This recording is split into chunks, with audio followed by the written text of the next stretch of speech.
আজ আমি আপনাদের সাথে শেয়ার করব ব্রাহ্মী শাকের একটা রেসিপি। আপনারা নিশ্চয়ই সবাই জানেন যে ব্রাহ্মী শাক স্মৃতিশক্তি বাড়াতে সাহায্য করে, তাই বাচ্চাদেরকে আমরা ব্রাহ্মী শাক খাওয়াই। কিন্তু কিভাবে রান্না করলে এর গুণাগুণটা বজায় থাকে অনেকেই জানেন না।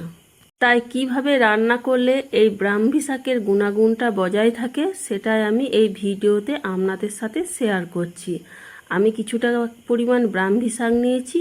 এবার ডাল থেকে পাতাগুলো এবং নরম অংশটা আমি নিয়ে নিলাম বেছে।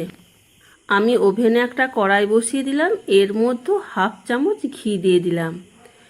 এই শাক রান্নাতে যদি আসল গুণাগুণটা বজায় রাখতে চান তাহলে কিন্তু তেল ব্যবহার করা চলবে না, রান্নাতে ঘি দিতে হবে। ঘিটা আমি খুব ভালোভাবে গরম করে নিলাম। এতে কিন্তু কোনো ফোড়ন দেওয়া হবে না। এবার ব্রাহ্মী শাকগুলো আমি কেটে ধুয়ে পরিষ্কার করে নিয়েছিলাম।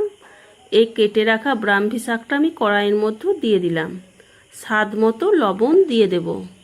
এবার 1 থেকে 1.5 মিনিট মতো আমি এটা নাড়াচাড়া করে নেব।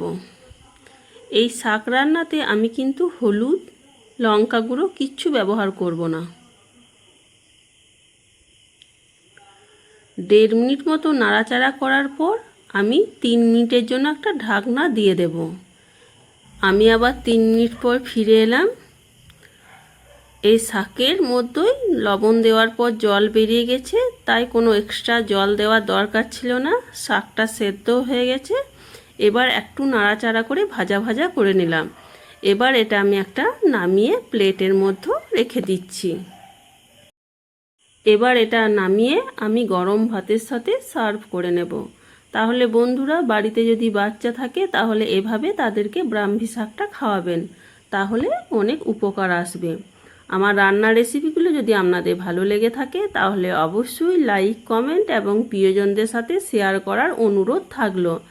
এখনও পর্যন্ত আমার চ্যানেলটা যারা সাবস্ক্রাইব করেননি, প্লিজ চ্যানেলটা সাবস্ক্রাইব করে আমার পাশে থাকার অনুরোধ জানাচ্ছি। তাহলে আবার দেখা হবে পরবর্তী কোনো ভিডিওর সাথে।